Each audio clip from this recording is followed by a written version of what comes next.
तेजसामसि तेजस्वी त्रयीमूर्ति दिवाकरः पद्मबन्धुः सह प्रांशुः आदित्यः शरणं मम।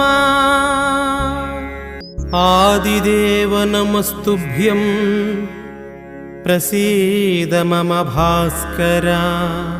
दिवाकर नमस्तुभ्यं प्रभाकर नमोस्तुते। जपा कुसुम संभाषं काश्यपेयं महाद्युतिं तमोरिं सर्वपापाघ्नं प्रणतोऽस्मि दिवाकरं। ग्रहणामादिरादित्यो लोकरक्षणकारकः विषमस्तु